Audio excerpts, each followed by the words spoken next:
Excuse me. Hello, good morning. I had an interesting dream last night.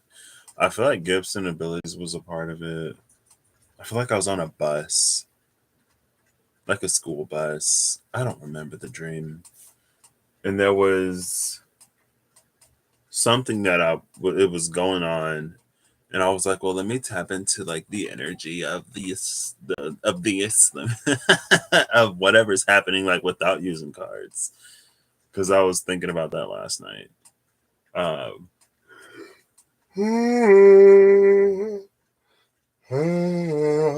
excuse me. And so today I'm a plant. I'm germinating. You know, we're reaching the surface. Today is March 32nd. So happy March 32nd to those who don't celebrate April 1st. I'm kidding. Hey, Kathy, how are you doing? And I had this, I didn't want to lose it. So I was like, oh, if I don't want to lose it, then, I'll just put it on my hair. So that's how that happened. Even though it's, I don't know. Let me see. Maybe I can use one of these to like hold it down or something. I don't think this is going to work. Actually, this might work if I do it like this and then put this under here and then pull it.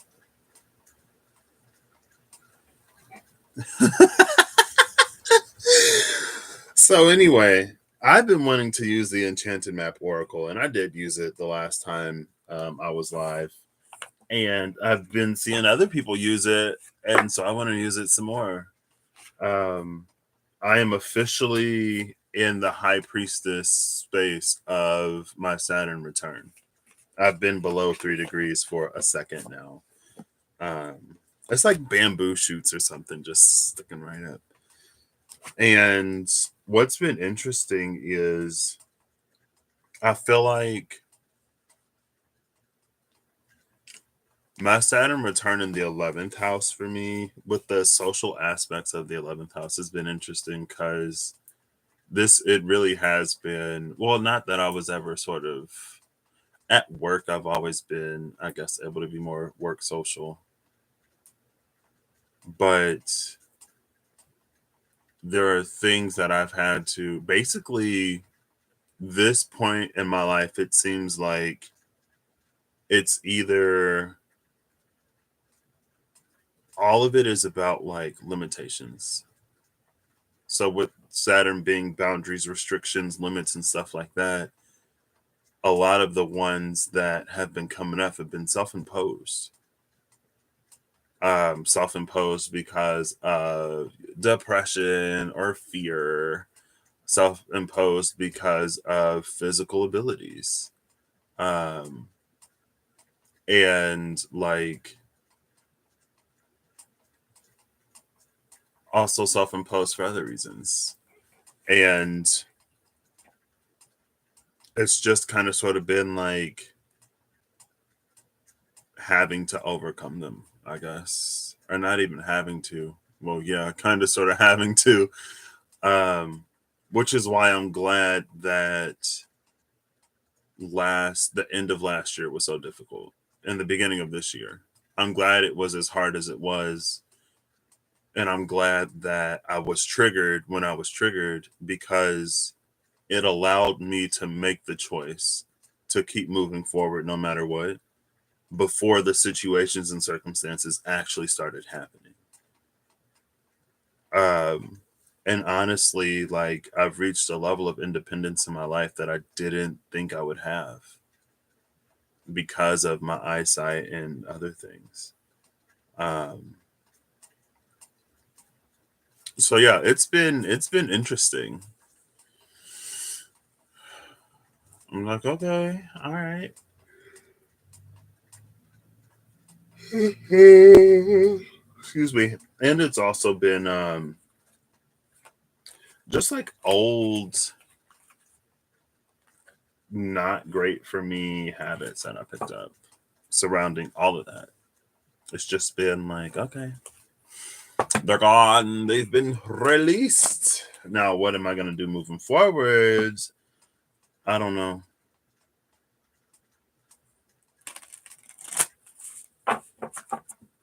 But yeah, High Priestess, it's kind of sort of been um I'm living in the blank spot.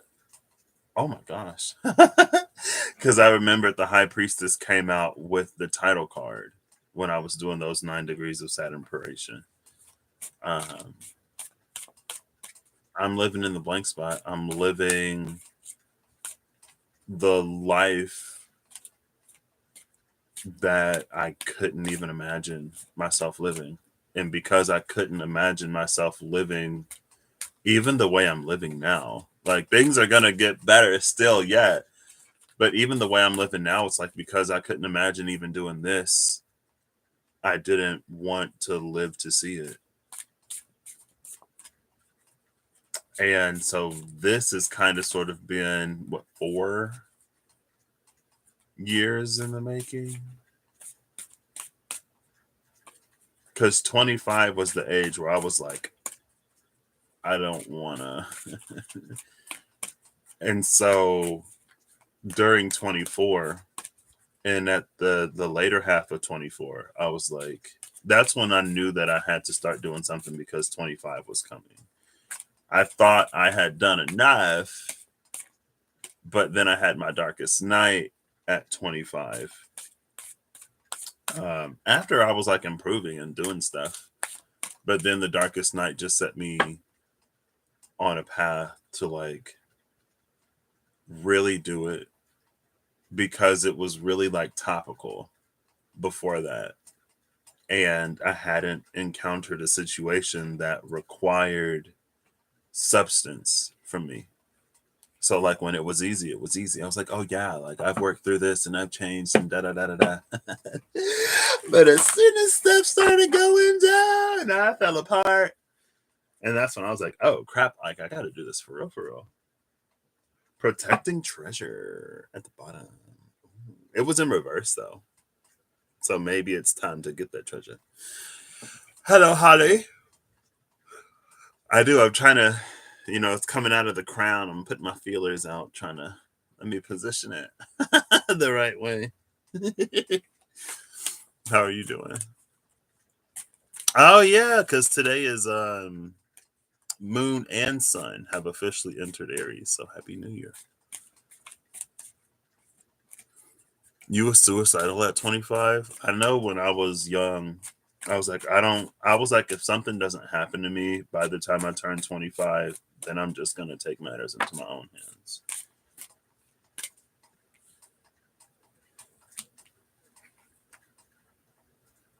Cleaning house and deep freeze just came out with mountain at the bottom of the deck. Um,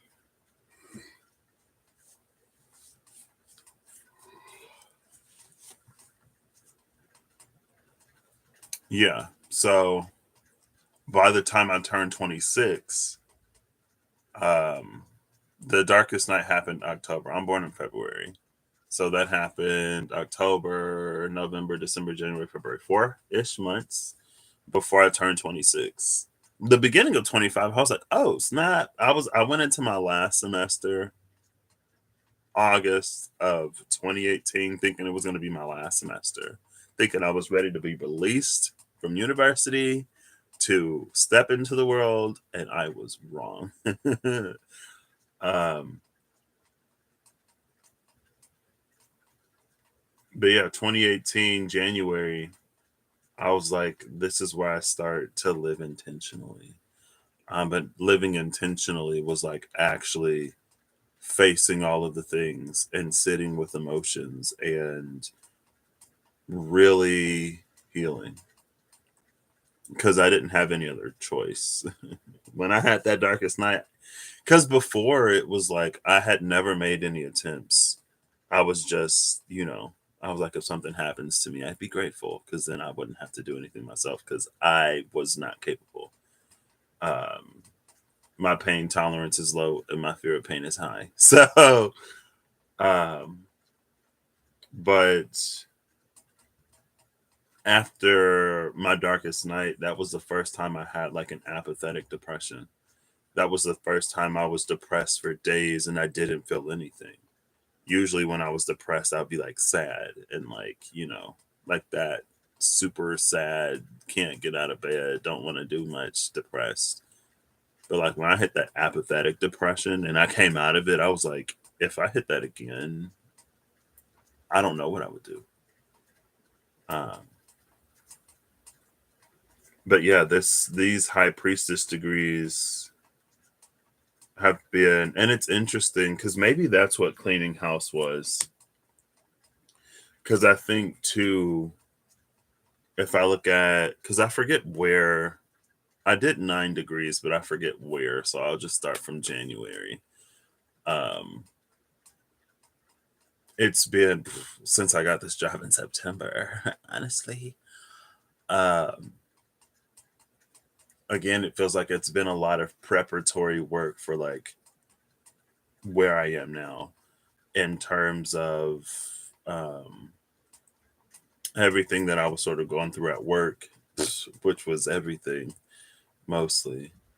The boss, the work that I didn't know if I'd be able to do, connecting with people in a way that was a lot less boundaried. Um,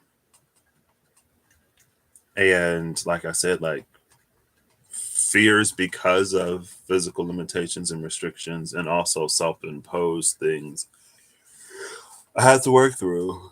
Braving, standing up for myself, calling people out on stuff, being able to, or having to learn to balance a compassion and empatheticness because I'm avoiding the E word just to be stubborn, I guess. Um, Having to balance that with also like what is not okay for me. Like I can understand when someone's going through something and that's why they're maybe acting the way that they're acting, but it's also simultaneously not okay for them to treat me in a certain type of way. Right? Just being like more open and more social. And again, like sort of more independent. Now I'm actually coming to yesterday, actually.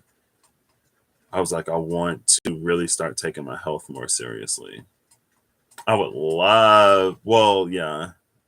Also, like, I don't know. So, what's been happening is like, usually, since there are like 4 people who live here, we have 2 vehicles. 3 of us are working now, one of us works at home. So, in order to not have a vehicle at home while 2 people are at work, or just in general, because the second vehicle was not in great condition, and nobody really wants to drive it if they don't have to. I was getting taken to work, right, and picked up, but person number 3 is gone, and the 2 people who work at the same time. Now, before, it was a third shift, first shift situation. Now it's a double first shift situation. So I've been having to drive myself, um, which in and of itself is something that I wasn't able to do because of said physical limitations. Like girl, my eyesight was not great. Cataract surgery fixed all of it though. Um, and so just like something as simple as doing that in the morning, and like the sort of independence, that feeling of independence that I didn't think I would have, um, it started to kick in. I'm like, wow, like I can really envision myself like having that more typical muggle life. I wake up in the morning, I drive to work, I'm at work, I might work late, but if I'm working late, it's fine because I drive myself home. I was like, I could see myself getting a place and like, maybe ironing my clothes instead of just throwing them in the dryer. Like cooking, doing stuff like that. And again, it's like this whole life that for so long I didn't think I would have because of my disability. Um, it's like, well, now you can. And that's one piece of it. Um,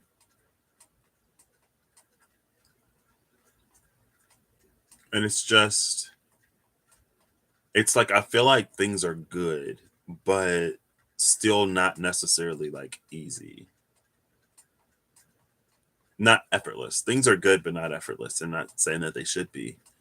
Um, because like work is still work, even without the boss there that made things miserable for a lot of people.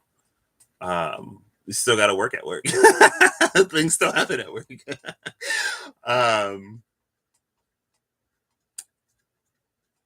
but yeah, actually, I was supposed to have today off, but I might go in, so I'm gonna try to keep this relatively short-ish. But I get to work when I wanted to work today, so excuse me. That was definitely. Oh, snap! And then there's a lion in the deep freeze. The thawing happens before the cleaning house happens before the deep freeze, which is interesting because it's almost like I feel like it goes back to that energy of nesting and preparation. It's like it's like if there was because we do spring cleaning in the spring for whatever reason, but it's like if we did spring cleaning in the winter at the end of the winter, so everything's clean before spring, then we could be more in that energy of like blooming and like revitalizing and coming back to life, because it's almost like winter is the season of the reset, is the season of the cleanup, is the season of that. Spring is when things begin anew, and so instead of like cleaning in the spring to be ready for the summer, it's like, well, we could clean in winter and be springing in spring instead of cleaning.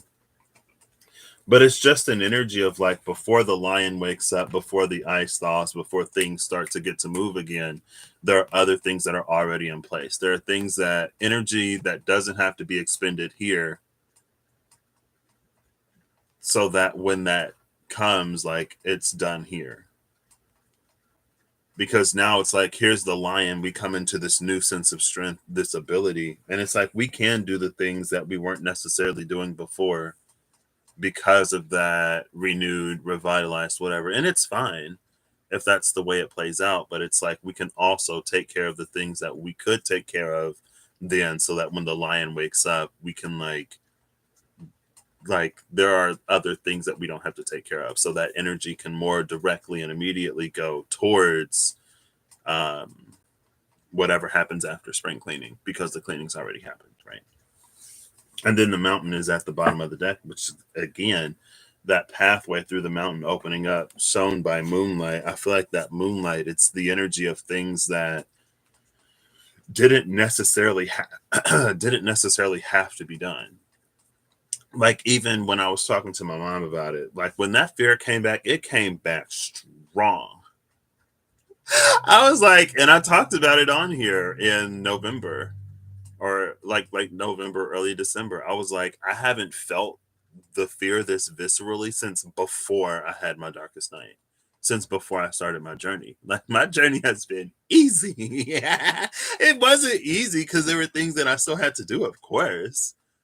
I don't know if any journey is necessarily easy, but relatively, I've found for myself personally that if I handle and address and tackle things in the moment when the universe is conspiring to get me to handle and address and tackle them, then I'm already positioned to be able to handle something later when that happens. Like when I started first consciously going through Mercury retrogrades, I would experience Mercury retrograde in two parts. The first part of Mercury retrograde, I would learn something. And then the second part of Mercury retrograde, I would have to put that learning into play and into practice. Like when I was still on campus, I had a roommate that made, not because of him personally, but I had a roommate who made life miserable. I could never get enough sleep. I was like always tired because when it was bedtime, he snored so loud I couldn't sleep. And then One second.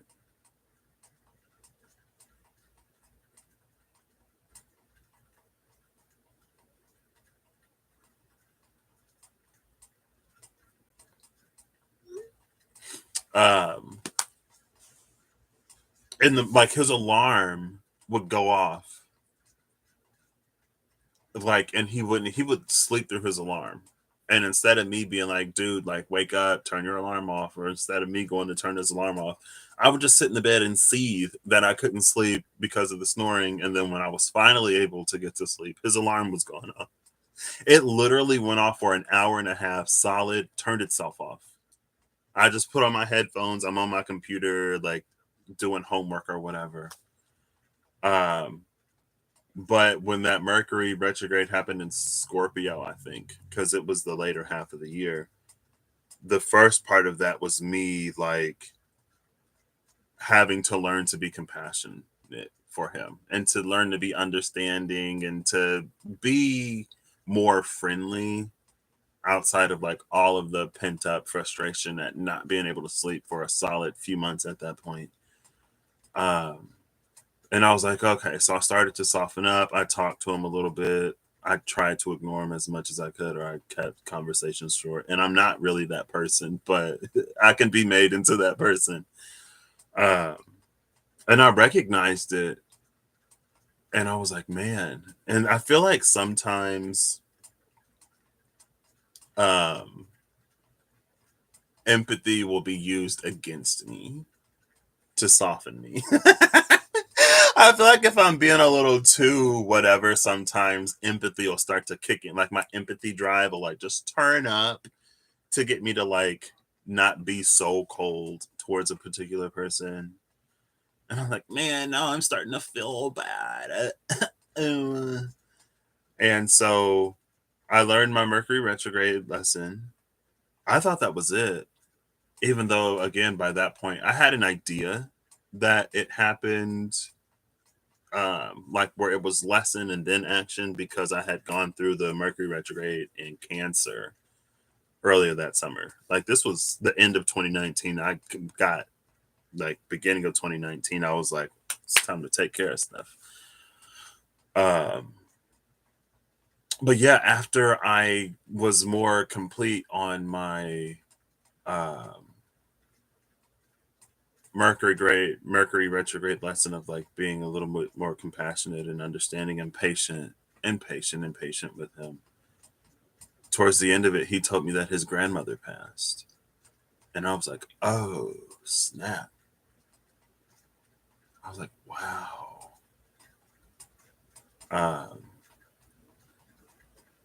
and there have been other times. Was that when Mercury was retrograde in Cancer?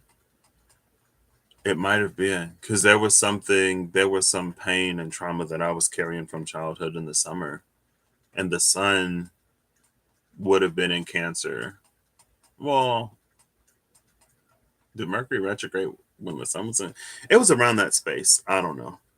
Um, but something else had happened relating to a trauma that I was carrying, and I wasn't there to experience it. And I was like, "Ooh, I wish I was there so I could right all of these wrongs that happened to me when I was a child." Or I could have witnessed it and experienced it firsthand and got some kind of warped and twisted satisfaction out of that. And then it was like, that's when I came into the like, I don't need to hold on to that trauma to be strong anymore. My strength lies in other places now. So I can let that part of me that stays there, the part of me that refuses to ever let this happen to me ever again or anything like it, even if I don't think I can do anything, I'm going to at least do something because if I at least do something, then it's not just being done anyway. Um, and it felt heavy because again, like I did all myself, like no, like barely any food, like eating ramen noodles, like 2 packs a day.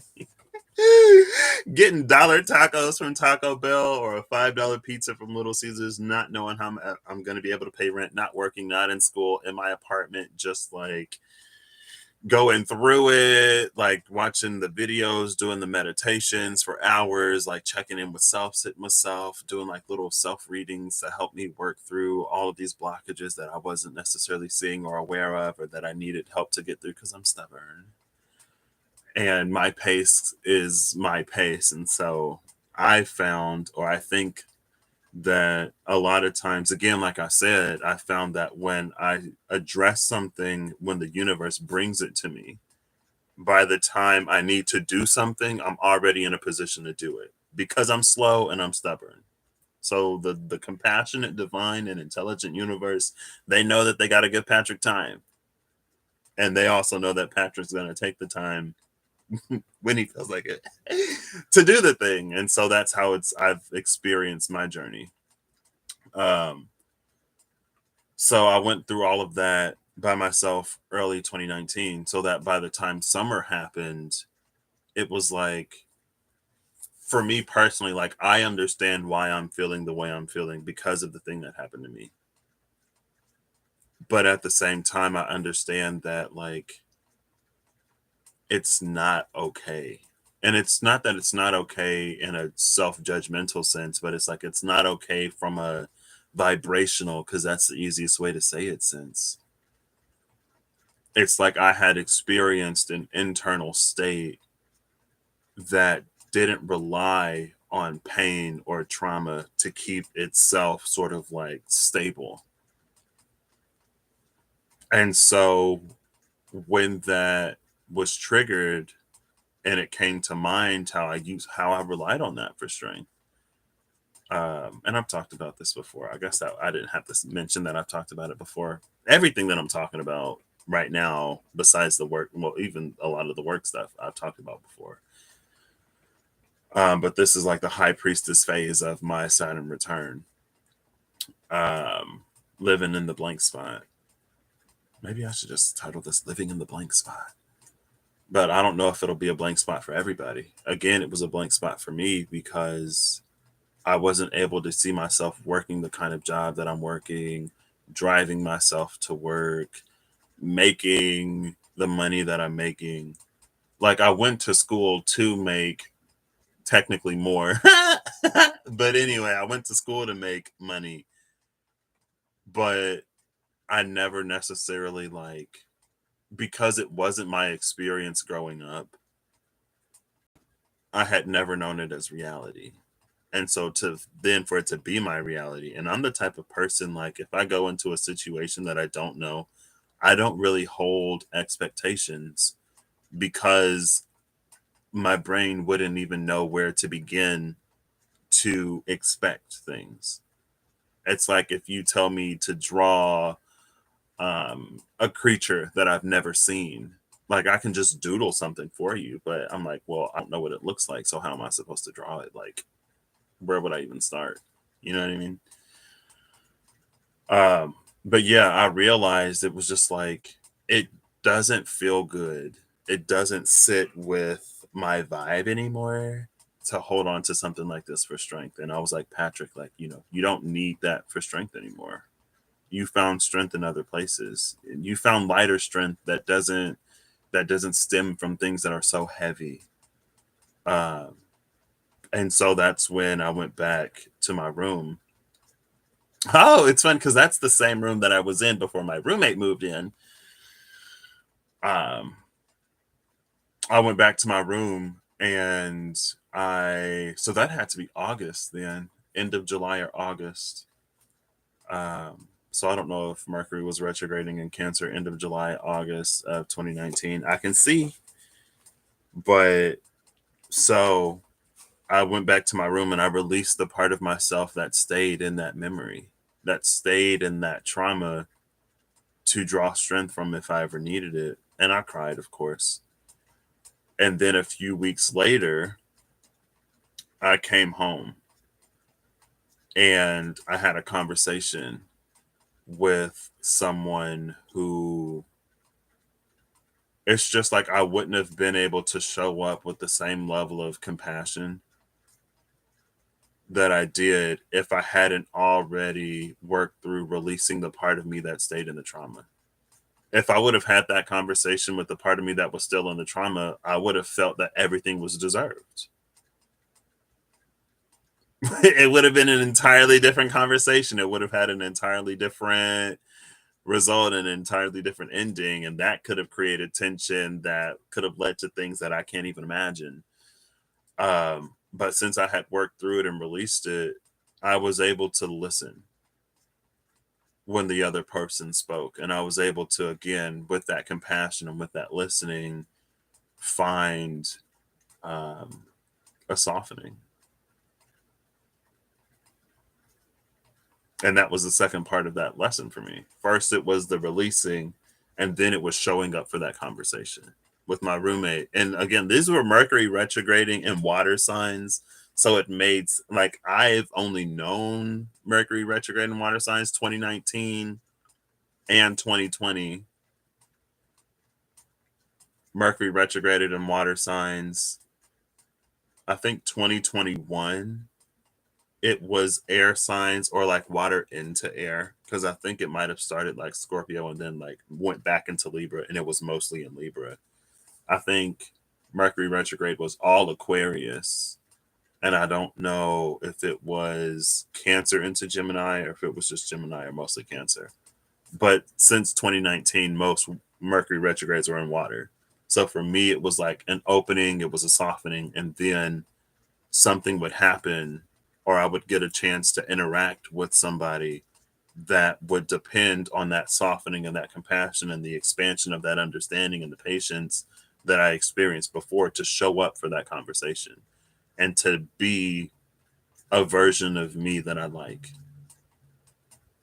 because I was free of the trauma or whatever, you know?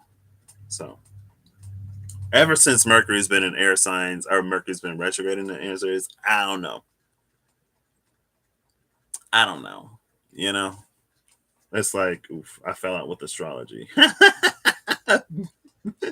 Before Mercury had like pure air sign retrograde. So I don't know how air signs to me, but anyway, the fire alarm in her building went off. What? Yeah, I would not have.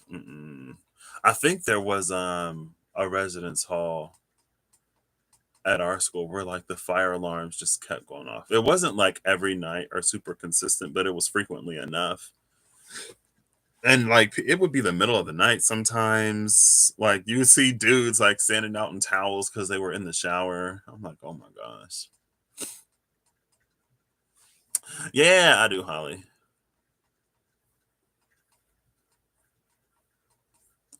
Um, it was the beginning of your second Saturn return. Oh wow.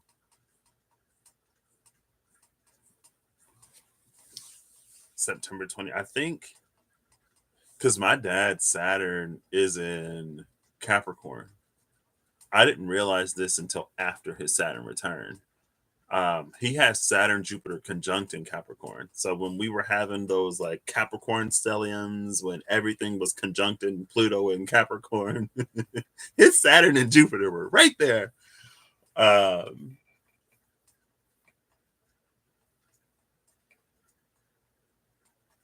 and I don't know if that speaks to this is a 6 8 10 by the way. 6 26 10 26 plus 11 is the 37. And then the 16 rescue was under the mountain. So we have 6 16 and 26. Um, so it's a lot of like with the 10, it's like completion and new beginning. And so it's kind of sort of at the bardo, at that liminal 1 foot on both sides. But from deep freeze to cleaning house, it's an 11. 11 for me is like both feet on the other side. It's fully new. And maybe that's why it holds a certain like that double one, like fool, even though the fool is zero, that beginning of beginnings energy, where it's like all in the beginning. It's less tied to, less attached to the past. It's more fully present, and it's just like, you know what I mean? but I'm reading it backwards, right? 37 came out first and then 26. From the 26 back to the 6 is judgment. And then from judgment,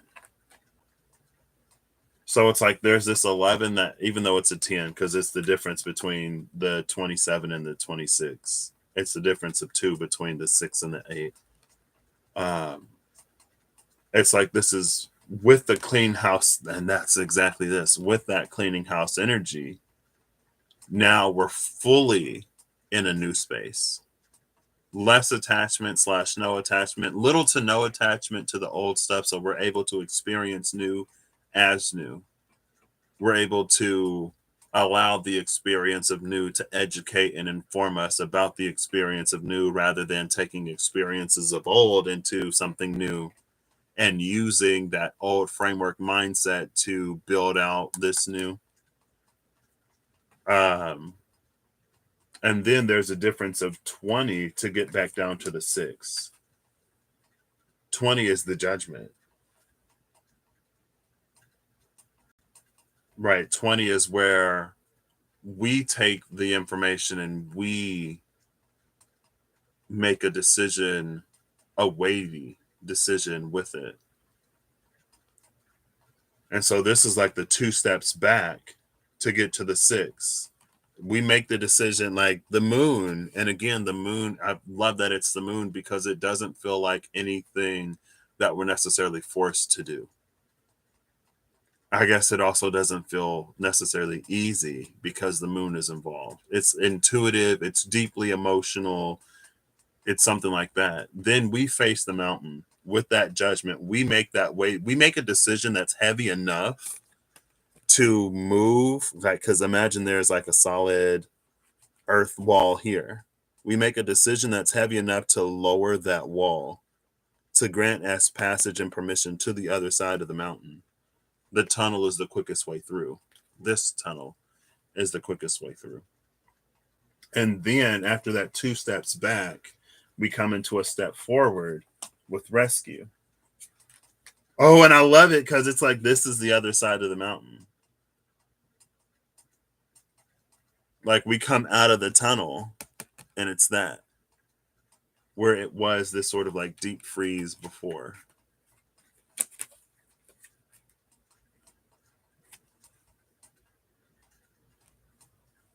Oof.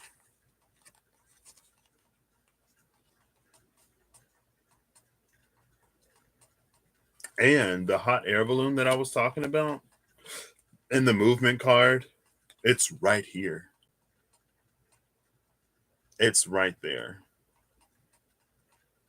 And look, there's the rainbow coming out. You've landed in Oz, Dorothy. Except, this time there's no wicked witches and stuff like that. I don't know.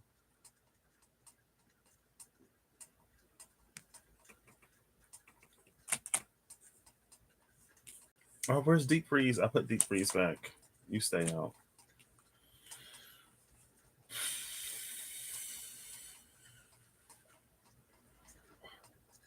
And with this deep freeze, I mean, it's a deep freeze. I guess like Mother Nature is very well capable of producing like snap freezes. Overnight, things are just completely frozen because Gaia decided, and what Gaia decides, Mother Nature pushes through. Um, but it's like it's been like this for a while.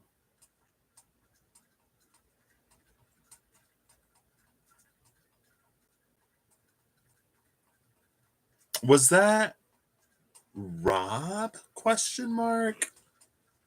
Yeah, I think it was Rob that said it reminded him of something in The Hobbit where moonlight revealed a path to something. I don't know. I didn't watch The Hobbit, so Somebody was saying your natal Saturday, Jupiter conjunct in Capricorn, 4th house. Oh snap! I think his are conjunct in. It's either the 8th or the 6th house. It might have been the 6th house. I think it was his 6th house.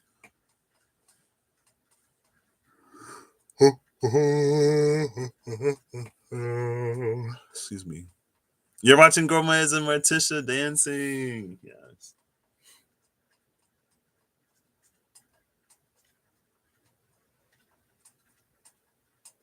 Oof. And I think I did realize that, which is, again, it's like I'm glad I've had those opportunities, and I'm glad I handled them in the way that I handled them to experience what I'm experiencing now. Because when that fear first came back, and I told my mom, I was like, I don't even know, like, the stuff that I'm doing already. Like, I'm already doing things beyond what I thought I'd be capable of, and I'm being asked to do even more. Like, I don't know if I can. And then that fear that I don't know if I would be able to do this, so I'm going to fear and depress myself into not even trying, came back up, and I was like, no, like, oh, I'm like, I don't want to feel like this. I feel like just quitting and walking away is the, ooh, maybe that's the tube coming out.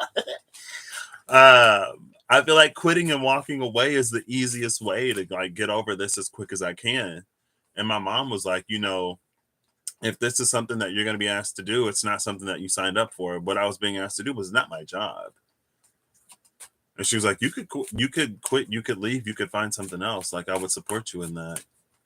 And I feel like that's been my mom's response to a lot of the things I've been going through. She would be like, I think you should stick with it.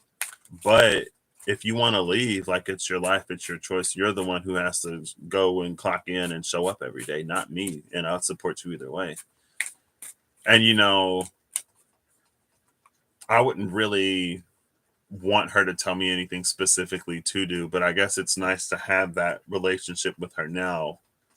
And that's the thing that I've discovered about my relationship with my mom as I've gotten older, is that I don't know if it's the same for everybody, but I would assume it's probably similar. Like, when I was a child and she was responsible for me, like, she was the primary decision maker in my life. Now, if I decide to do anything anyway with my actions, that's different, right? But it's like after I reached a certain point, she was like, she's there to advise and offer guidance, support, her perspective and opinion, more so than to like tell me what to do. Um, maybe she was partially because, well, you don't really listen to me anyway. You're stubborn and you're gonna do what you don't want to do.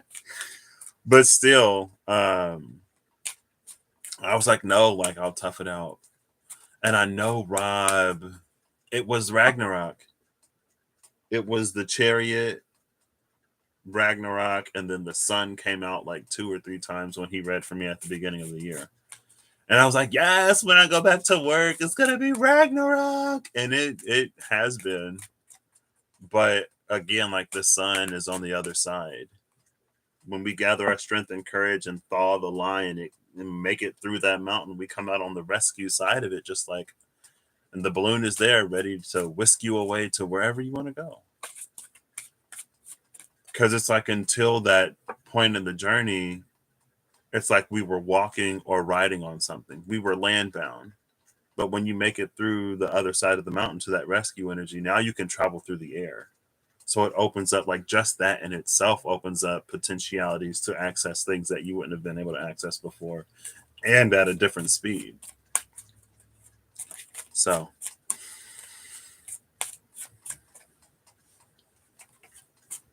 and your moon mind, yeah, she is. I had to work through, like, I remember when I used to think that, like, nothing I ever do was good enough because my mom, blah, blah, blah, blah, blah. And like, when the lockdowns first started happening, we actually, like, we had an episode, a whole moment. It was like April. So it wasn't immediate, but I had cleaned something and she was like, "Oh, you still left this here." And I was like, "Oh, well, like, why don't you just do it then? Because nothing I ever do is like good enough." And she was like, "What are you talking about?" She was upset, I was upset, and then we went out on the porch, and I think I told her I wanted to talk to her. And I had a conversation about how I feel like she raised me, and then she had a conversation about how she raised me, and she told me, like, she said, all three of my kids are different. You all three need different things. So if you saw me giving one brother or the other brother something that I wasn't giving you, it's because they needed it and you didn't. Like, the reason why I rewarded them for, good grades is because that was something that they had to work for. Like, you didn't have to work for that. So I was like, you're right. But it was just like, and then she said, she was like, there were times where I would do things for you. Like, we would go off, just the two of us, and have these talks or conversations, or I would like do this with you or do that with you. And like, they weren't there. And I was like, oh, you're right. And everything that she said made so much sense. But it's like, I didn't think about, I mean, I was a kid, I was a child. So of course I only saw like, oh, they're getting this and I'm not getting it. And it just like, it cleared everything up for me. And then what? Because that was April of 2020. It was last year when I was like, oh, that like me not feeling that what I do is good enough. That comes from me. That doesn't even come from my mom. And when I found out that I was doing that to me, I cried. I was like, oh my gosh, it was me the whole time. But yeah, she's a great mom. I love her. I love her. Love her to bits. Love her to pieces. Yeah. Ooh. Flying. See, there's the hot air balloon. 20 and 28. With the spirit of play, speaking of the genius loci. And then that protecting treasure again. And then intention. Oops, 22. With balancing act 11 behind it. See, movement, that was the card where the hot air balloon came out before. Like, look at all the distance there. But this was the energy, it was tied to like elementals and stuff.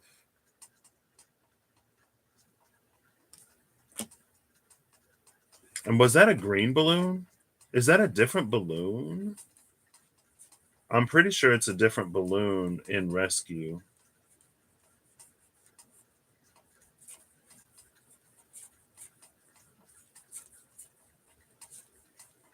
Oh wait, that was 16. I was looking for 6. Oh darn it, that's not it either. Where is this card? Hello?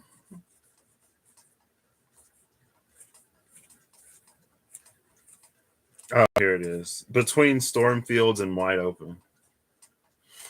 Yeah, see, it's a green balloon. And then the green face and hood, the front of the unit, the flying horse is green. So it's like, then as we move forward after that rescue energy, this is us knowing how to fly. We actually meet not the storm fields. Hello. Maybe okay, yeah, let's do that.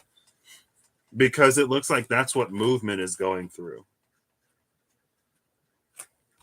Because this was that elemental sort of energy that was like guiding us to, or instructing us, teaching us things. It's like we meet it, we come to each other. And again, that's a different balloon. We got the red and the green. But then the Stormfields was like, oh, like, I'm still here. Speaking of Oz, there's the tornado.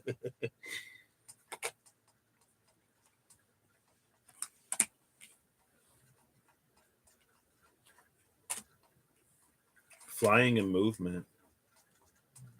And again, I feel like that reiterates too. It's like, well, in the movement card is traveling on land and in the air. But it's like we move differently. We don't have to go through the maze. That's things that we can fly over now. So I guess that's it. Your daughter's up. Oh, okay. Oh, and sending it right back, Twitty. Enjoy the rest of your day. I hope your daughter's dog heals quickly. And I need to be getting off of here so I can make it to work. Oh, it's already 9:30. So the last two cards, 30 and 31, they flipped over while I was shuffling. The bottom of the deck is 24. 30 is making a choice. 31 is dry desert. This is a 3, 4, and then a 24 stuck in the mud 6 at the bottom of the deck.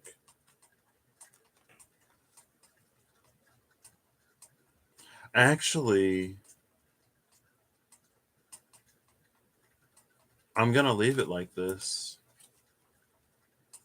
I was going to find the 5 because it was a 3, 4, 6. But, and look, the colors almost look similar. More similar. Well, it's like we already know that one of these paths leads to a dry desert. The other choice on the other side, it's unknown, living in the blank spot. The dry desert, that's the space and the place where it's like those, like the definition. Well, I guess this, I mixed two things in my mind. I mixed those who don't learn from their history are doomed to repeat it, and the definition of insanity is doing the same thing expecting a different result. And so I guess it's like those who do the same thing and expect a different result are insane. I guess that's how you would mix those two together. But it's just the energy of like there are choices and decisions that we know that if we make, there are situations that we already know. And if we keep making those same choices and decisions, it's going to keep leading us to the same dry desert. It isn't possible to know the things that we don't know. Our intuition can only tell us so much, but our intuition isn't necessarily going to paint the picture word for word, stroke for stroke, scene for scene, line by line with the minutia of every single detail correctly. Maybe someone's intuition is that powerful, so let me take that back. But it's like a fair amount of unknown is expected when we come into something completely and brandly new, completely entirely new. And I guess this is a point where we have to make that choice. And again, it makes me think of deep freeze. Because if the deep freeze thaws, then the lion wakes up, and that's the strength that kicks in to let us make the decision to go in the other way. And it's interesting because we have a fiery desert element that's dry and barren, and then we have a watery frozen element that's also barren.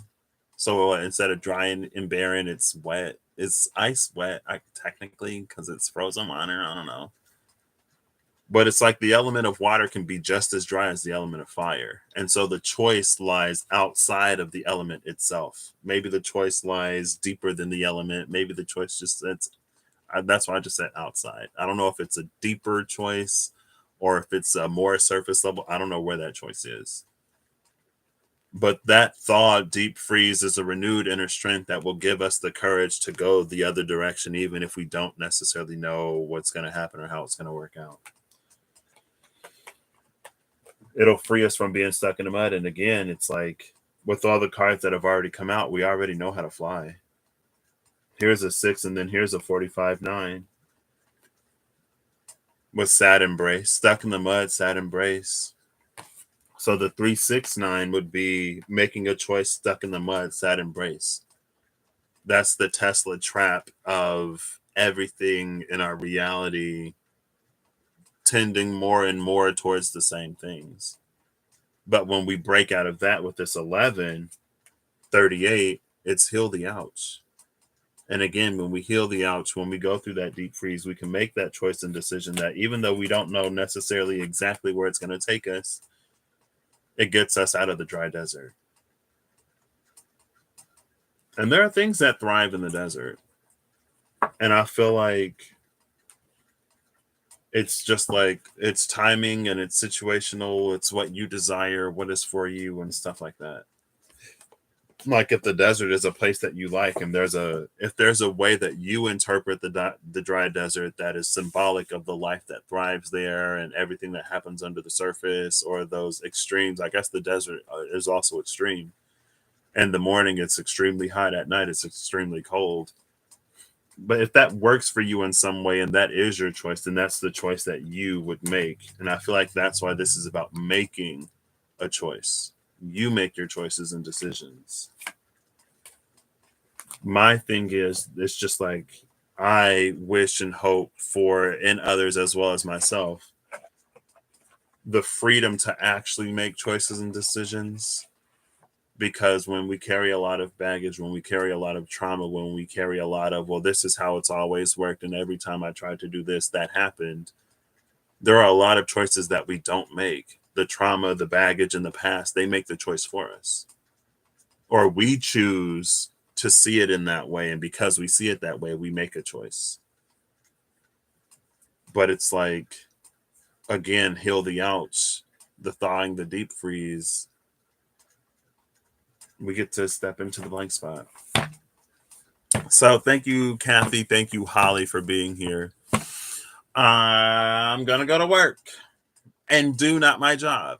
The only reason why I'm going to work today is so that I can do not my job. So it's not going to be a full day.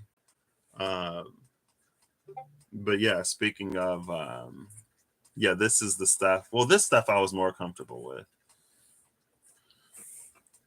But yeah, all right, I'll see you later. Bye. Happy March 32nd.